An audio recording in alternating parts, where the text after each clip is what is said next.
Ladies and gentlemen, please welcome the governor of the great state of New Jersey, Chris Christie.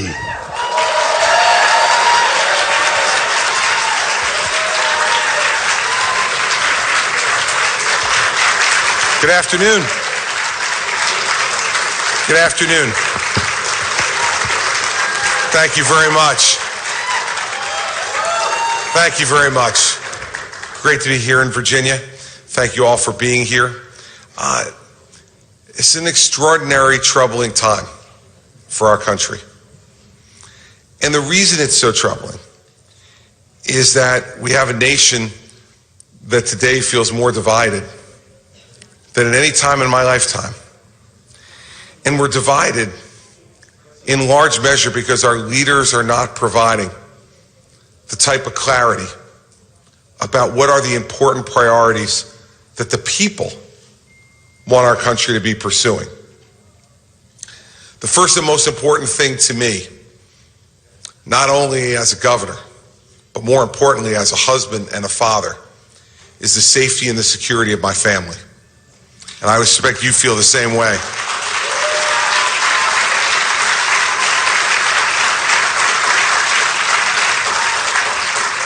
And that safety and security is not just about being safe and secure from threats outside this country. It's about making sure that we are safe and secure from threats of violence from within our country as well. We need a president who once again will put law and order at the top of the priority of the presidency in this country.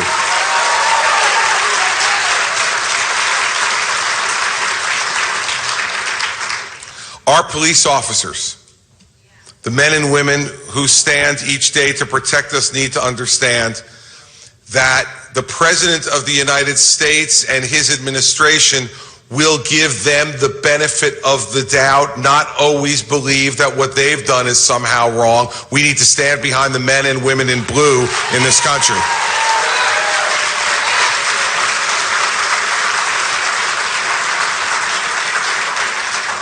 I spent 7 years as a member of law enforcement, as the United States Attorney in New Jersey. And during those years, the president I served made it very clear to us that our first job was to protect the safety and security of the American people. And that every other priority, while important, fell in behind that.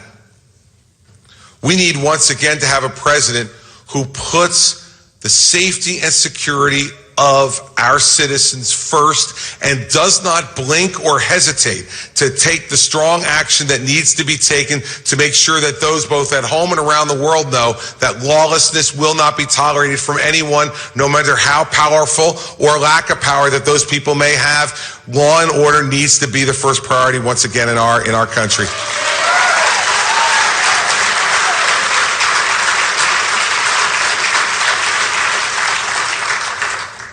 And in this coming election, there can be little question about where law and order stands and where lawlessness stands. The fact is that we had the spectacle last week of watching a director of the FBI twice in 1 week repeatedly say that the Democratic nominee for president lied to the American people, that the Democratic nominee for president put her own political convenience ahead of the safety and the security of the American people, an FBI director who said that the repeated assurances that Mrs. Clinton has given us over the course of the last year regarding her email scandal, in fact, in every material way were false. That's not a person who will stand for the rule of law. That's a person who will stand for the rule of her. And that's not what we need in the White House.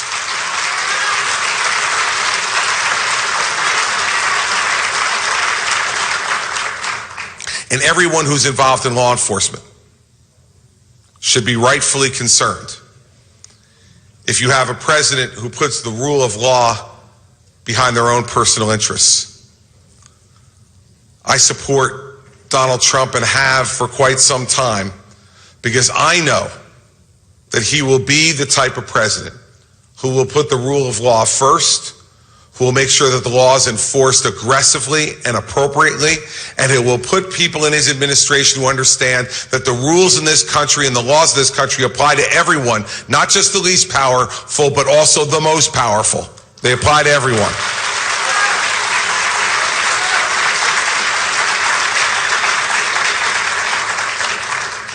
And so I am grateful and happy that you are here today to lend your voices to that effort and to also listen.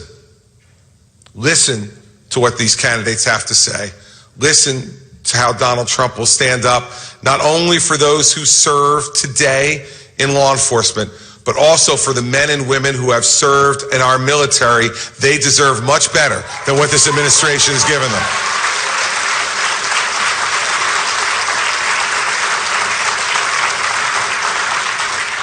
That will mean making tough decisions. That will mean breaking some China all throughout the government. It will mean stopping this pattern of accepting less than the best for the people of this country. We need someone who has always demanded the best from everyone who has worked for him and with him, and who will place the interests of the American people first and foremost.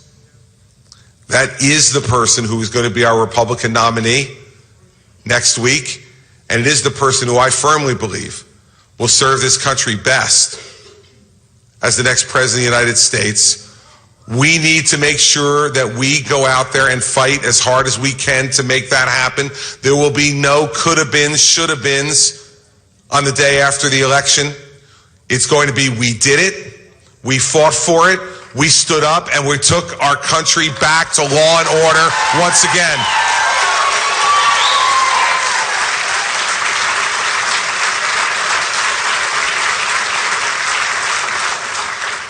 In the 7 years I stood as U.S. Attorney, I made sure that justice was both blind and fair. And we need to make sure that that returns to our country. It has left it in this administration, and we need to restore it. And that's why I'm so proud to be with the man that's here, and you're going to hear from him in a few minutes today, because he is someone who will make sure that he absolutely gives you the confidence every night when you put your head on the pillow that his number one priority will be the safety and security of your family. Thanks so much for being here today. It's great to see all of you again.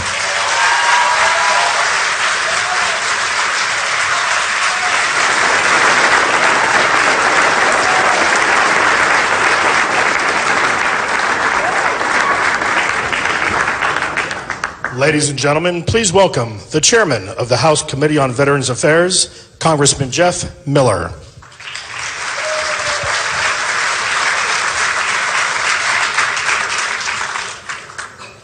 The great thing about a military town like Virginia Beach is that there are folks that understand what it means to take care of those that have worn the uniform of this nation. Unfortunately, in recent years, your government has not done the job that it's supposed to do for those who have served this nation. It's not for a lack of money. It's not for a lack of resources nor manpower. The Department of Veterans Affairs budget has quadrupled since 2001. They have almost 350,000 employees. But the same department lurches back and forth every single day from scandal to scandal, and veterans continue to pay the price. What's missing is leadership at the top. As a candidate, Barack Obama promised veterans the moon. As the President of the United States, he has not delivered. His Department of Veterans Affairs has become a model of government dysfunction. What's worse is he refuses to defend a law that he himself signed that would give the Secretary of the Department of Veterans Affairs the ability to fire those that have done veterans wrong.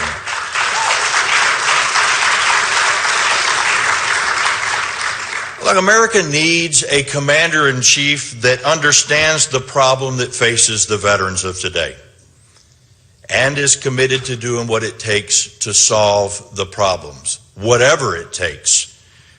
We won't get that from a career bureaucrat like Hillary Clinton, who is so painfully out of touch with the veteran community that she thinks even though veterans, 40 of them at least in Phoenix, waited on a wait list and died, she thinks that it's been over-exaggerated. She can't solve the problems because she doesn't believe that there are any problems out there. And if she ends up back in the White House, which she won't, but if she ended up back in the White House, we would continue to see scandal after scandal within the Department of Veterans Affairs. But Donald Trump knows the challenges that face America's veterans today. He has the experience and the leadership that's necessary to boldly reform the Department of Veterans Affairs. He's built a fantastic business, one that's known all over the globe. That's precisely the type of person that we need to boldly reform the Department of Veterans Affairs. And unlike Hillary Clinton, Donald Trump doesn't view VA's problems as a fantasy that's been created by the opposition party. He knows that they're real, and he has a plan to fix them. And that's what we're going to hear about today. Ladies and gentlemen, it is my honor to introduce to you the next President of the United States, Donald J. Trump.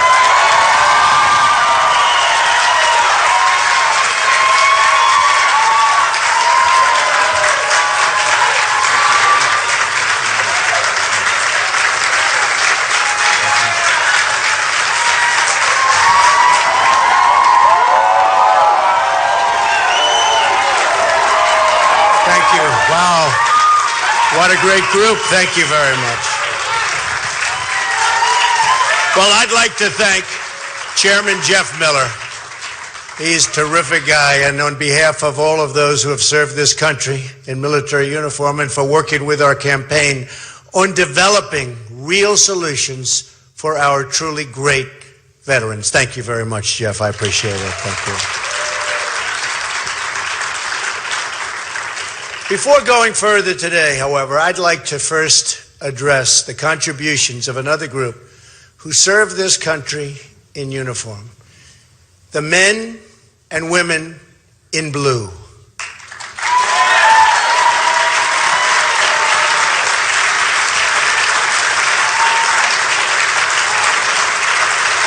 Thank you.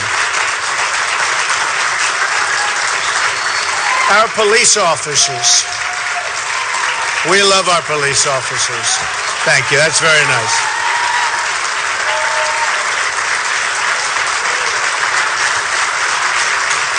Thank you.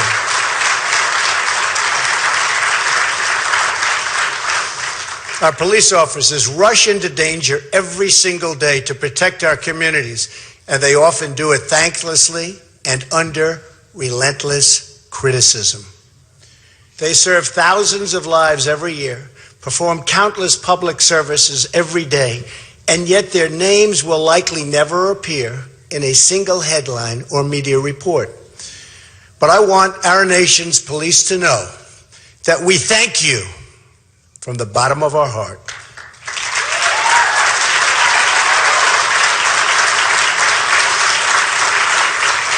And we support you. And we will always, always, always stand with you.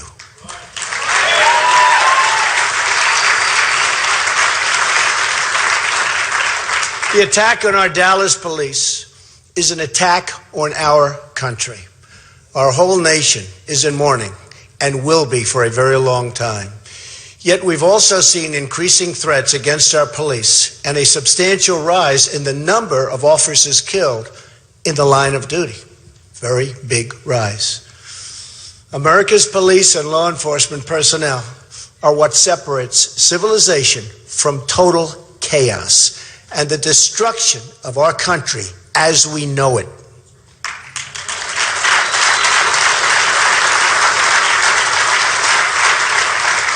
We must remember the police are needed the most where crime is the highest. Politicians and activists who seek to remove police or policing from a community are hurting the poorest and most vulnerable Americans.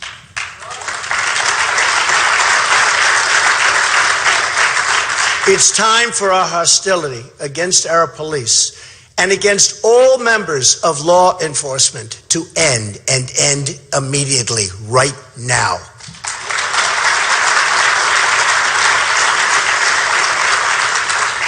We went through an ugly chapter in our history during Vietnam, when our troops became the victims of harassment and political agendas. For too many police today, that is their daily reality. At the same time, the tragic deaths in Louisiana and Minnesota make clear that the work must be done to ensure, and a lot of work, that Americans feel that their safety is protected. Have to do it. We have to get better, sharper, smarter. We were all disturbed by the images that we saw. We must discuss as well the ongoing catastrophe of crime in our inner cities. Our inner cities are rife with crime. According to the Chicago Tribune, there has already been more than 2,000 shooting victims in Chicago alone this year.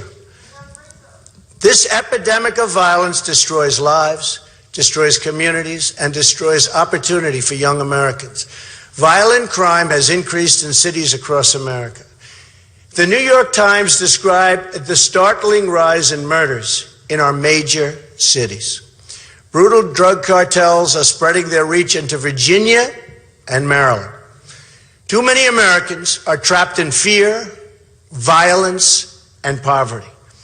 Our inner cities have been left totally behind. And I'm going to fight to make sure every citizen of this country has a safe home, a safe school, and a safe community.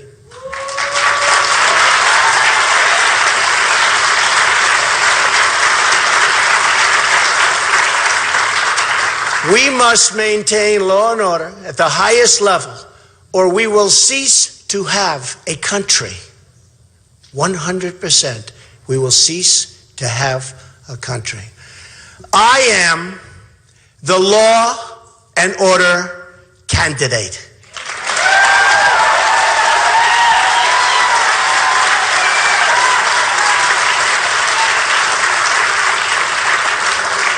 Hillary Clinton, on the other hand, is weak, ineffective, pandering, and, as proven by her recent email scandal, which was an embarrassment not only to her, but to the entire nation as a whole, she's either a liar or grossly incompetent.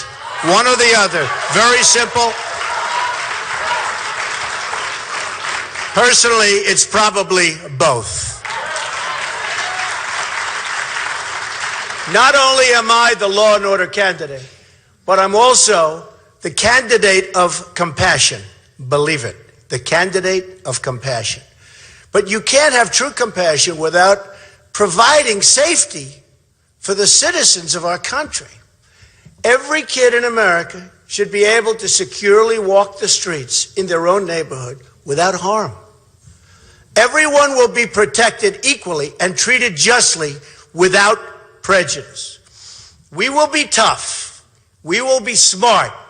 We will be fair. And we will protect all Americans.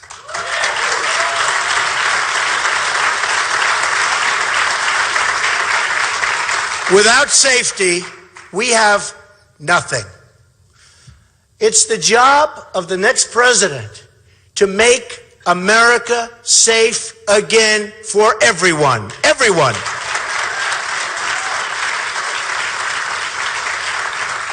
That promise of protection must include taking care of every last veteran, which was going to be the sole topic of today's speech prior to the horrible attack in Dallas. The men and women who have served in our armed forces represent the very best of America. Now is the time to follow their example of unity, public service, and selfless devotion to our nation. We made a promise, and we have to honor the promise that we made to these great heroes. You defend America, and America will defend you.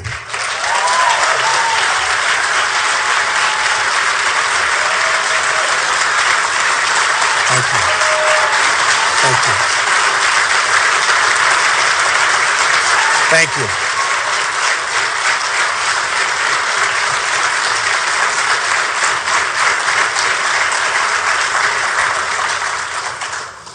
But that promise has been broken by our politicians, like so many other promises our country has made, not only to its veterans, but to its citizens as a whole. President Obama has allowed our Veterans Affairs, health care, all systems, really denied them the help and the support, and really has to do it. We have to get on the ball. We have to do it right. Hillary Clinton recently said of the VA scandal that it's not been as widespread as it's been made out to be. That's a quote. She actually thinks that the Veterans Health Administration is well run. That's because she's been part of this rigged system for a long time. Perhaps it's easy for politicians to lose touch with reality when they're being paid millions of dollars to read on a teleprompter speeches to Wall Street executives instead of spending time with real people in real pain. The disconnect. Thank you. The disconnect in America is deep. There are two Americas, the ruling class and the groups it favors, and then everyone else. The VA scandals that have occurred on this administration's watch are widespread and totally inexcusable. An internal memo from the senior VA official describes, quote, lawlessness and chaos at the Veterans Health Administration, including the payments of $6 billion a year in violation of federal contracting rules. The memo also says they waste millions of dollars by paying excessive prices due to breaches of federal laws and warns that these unlawful acts may potentially result in serious harm or death to America's great veterans. And you know it, and you're seeing it. Even the White House's own Deputy Chief Staff described, quote, significant and chronic systematic failures in Veterans Affairs, including a corrosive culture that has led to personal problems across the department with poor management and a history of retaliation against employees who raise issues, and very good issues. He said there is a lack of accountability across all grade levels. On that, he's correct. 40 veterans, just as an example, have died waiting for care in Phoenix. 40 different VA facilities nationwide were found to be manipulating and falsifying wait times. A VA employee who was involved in an armed robbery was kept on staff, as was a convicted sex offender. The VA spent $8 million on solar panels, good old solar panels, for a facility knowing they would likely need to be tearing it down in the very near future. The St. Cloud, Minnesota VA built a $2.3 million wind turbine in April that hasn't supplied power since 2012. Can you imagine the waste and corruption we'll find when we begin a full investigation in January of 2017?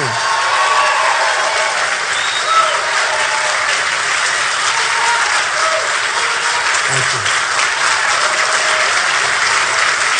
Thank you.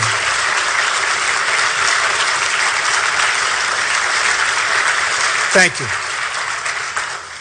Most of those responsible have still not been held to account. Fixing this corruption will be one of my many and really highest priorities. And believe me, it will happen. I'm really good at things like that. It will be fixed, and that begins with a simple promise. Every veteran will get timely access to top quality medical care. Every veteran.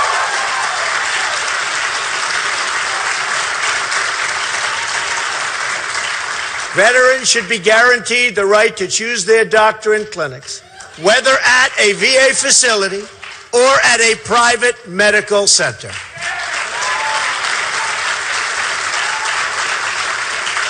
We must extend this right to all veterans, not just those who can't get an appointment in 30 days or who live more than 40 miles from a VA hospital, which is unfortunately the current and wrong policy.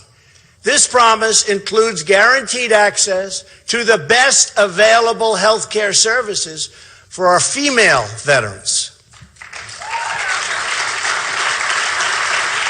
They're not being treated right. We must also do more to help our veterans find jobs. Every year, large corporations bring in many thousands of low-wage workers from overseas and across the border to fill jobs that could easily be filled by our veterans. Veterans should come first in the country they fought to protect. They fought hard to protect us. They are going to come first in a Trump administration. They will be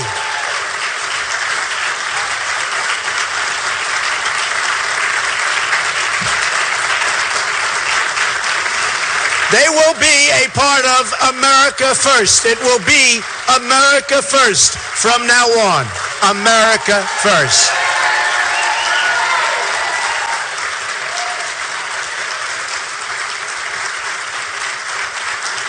Thank you. Thank you.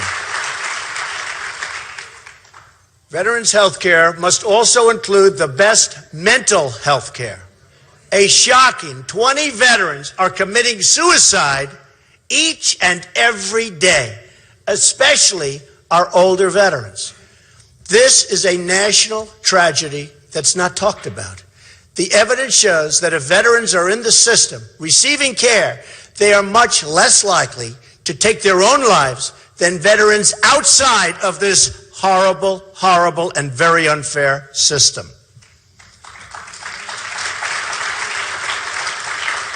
That is why we must increase the number of mental health care professionals inside the VA while ensuring that veterans can access private mental health care as well. Have to do it. Have to do it. We have no choice. America must take action to improve mental health services for the country at large. This is for everyone. This includes expanding the number of facilities, integrating primary care and mental health care professionals, reforming confinement rules, very important, and making it easier for family members who see warning signs to get their loved ones to the care and of the care they need, especially in the many emergencies that we're having all over the country and doing nothing whatsoever about it.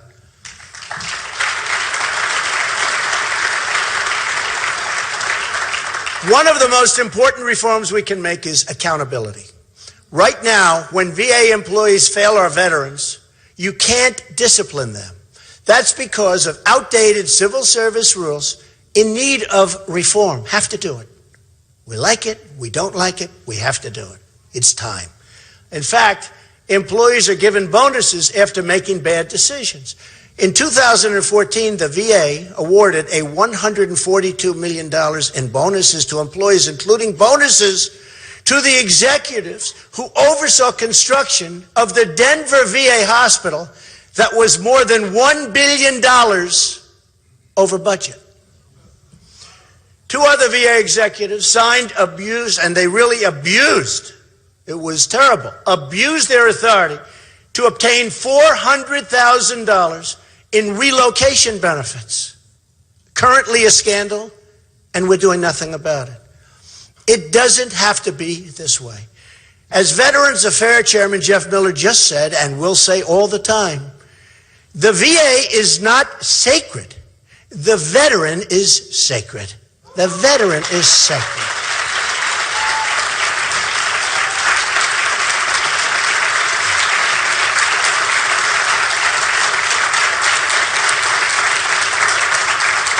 Thank you.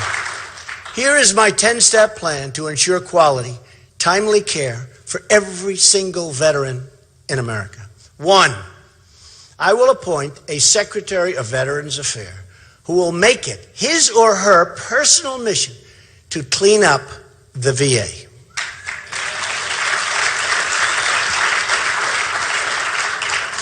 And this will be a person of great competence. This will not be a political hack.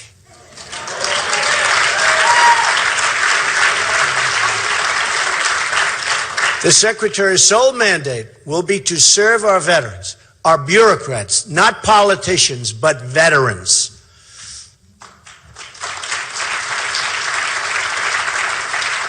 Amazingly, President Obama's VA Secretary recently downplayed concerns about waiting times by saying that people also wait in line at Disneyland. So what's wrong with that, right? 2, I'm going to use every lawful authority to remove and discipline federal employees or managers who fail our veterans or breach the public trust.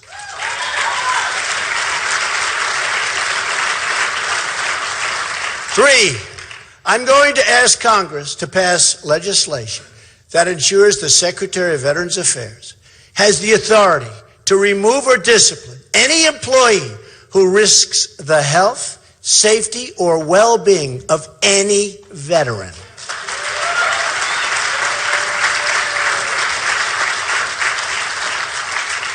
4, I'm going to appoint a commission to investigate all of the wrongdoing at the VA and then present those findings to Congress as the basis for bold legislative reform.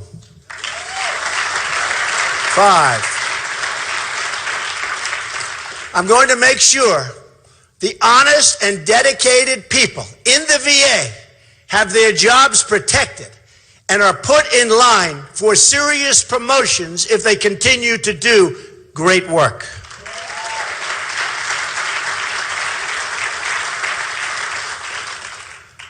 I will create a private White House hotline.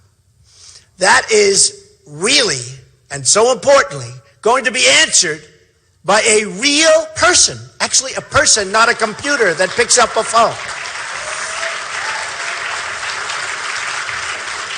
And that'll take place 24 hours a day to ensure that no valid complaint about the VA and its wrongdoing falls through the cracks.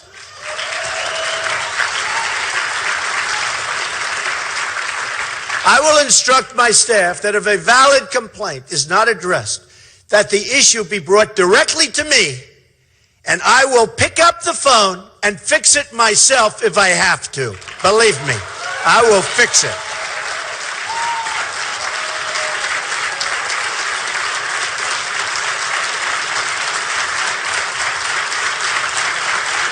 Thank you. 7, we are going to stop giving bonuses to people for wasting money. Wasting money, the bonuses, the money that's being paid out, and start giving bonuses to people for improving service, saving lives, and cutting waste.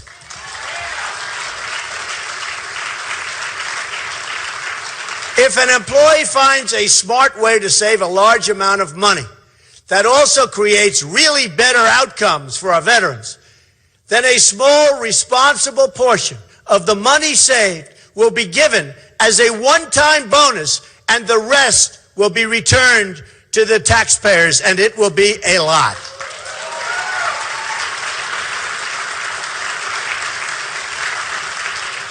We are going to reform our visa programs to ensure American veterans are in the front, not the back of a line.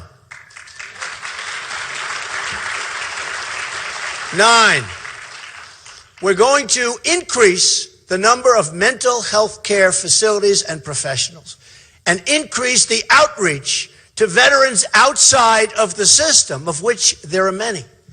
10, we are going to ensure every veteran in America has the choice to seek care at the Veterans Administration or to seek private medical care paid for by our government.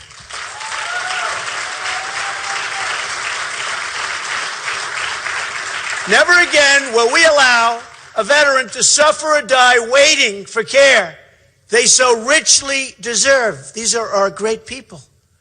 We need to clean out the corruption in government, and Hillary Clinton will never be able to do it.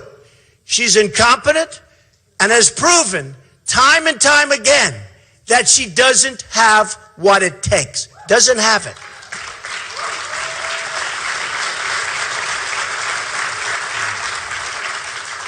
Crooked Hillary Clinton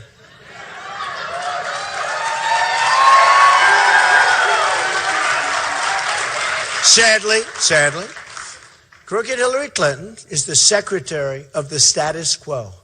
And wherever Hillary Clinton goes, corruption and scandal follow. Just look at her life. Our country needs change, and she will never give us change. Never, ever, ever. The fact is, she helped create our rigged system. You saw that last week. Hillary Clinton's America is a country where the elite get one standard of treatment and everybody else gets second-class treatment. So true. And she couldn't care less. Despite what she says, she couldn't care less.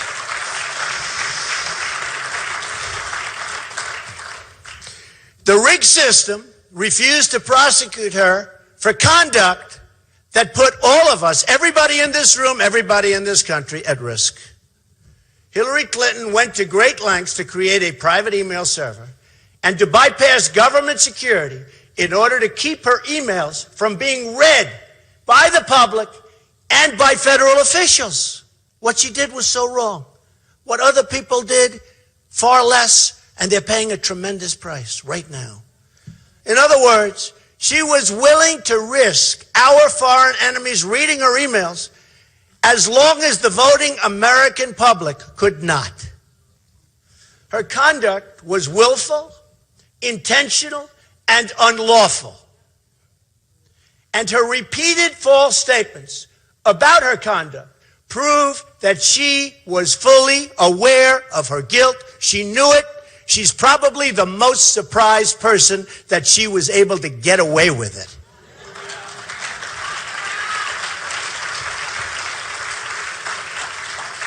This was not just extreme carelessness with classified material, which is still totally disqualifying. This is calculated, deliberate, premeditated misconduct, followed by a cover-up that included false statements and lies to Congress, the media, and the American people. In fact, when the FBI interviewed her for only 3 hours during the 4th of July weekend, her interview was not recorded, and she was amazingly not even under oath. You didn't know that. She carried out her dangerous email scheme at the same time as her bad judgment and enthusiasm for regime change was unleashing ISIS all across the world.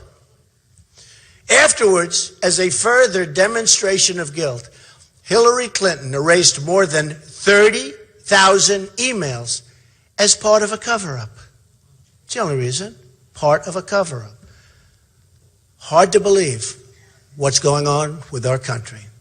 The fact that she got away with all of this could be her single most impressive accomplishment. To me, it is. It's her greatest accomplishment.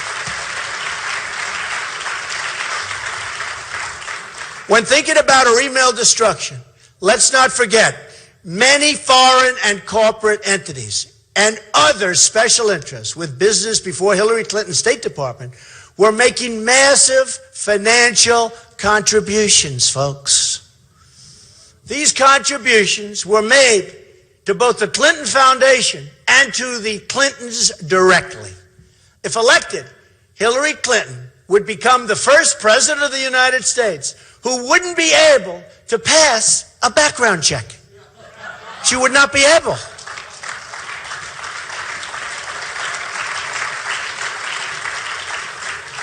Just look at what the FBI director said about her. Her misconduct is a disgrace and an embarrassment to our country.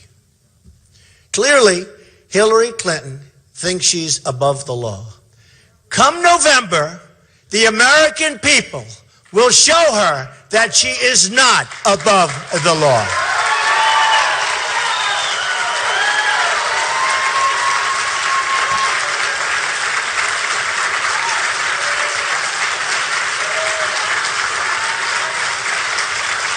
Thank you. Thank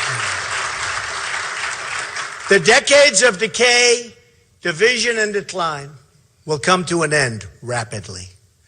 The years of America's greatness will return. We are going to become, for the first time in a long time, one united country.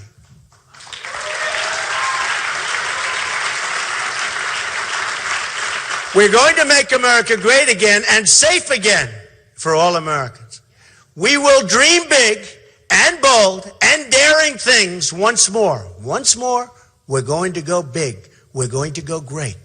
You're going to be so proud of your country. Let me conclude by paying tribute to every single American hero who has served this country, and most especially those who gave the ultimate sacrifice.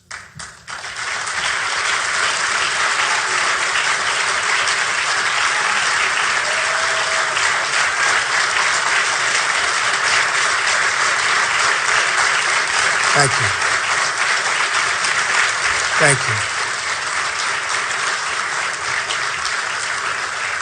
Our debt to them is eternal and everlasting. We are going to fight for our military and our law enforcement personnel the same way they have fought for us. We will be a safe, strong, and proud country again. Ladies and gentlemen, thank you very much. Thank you. Thank you.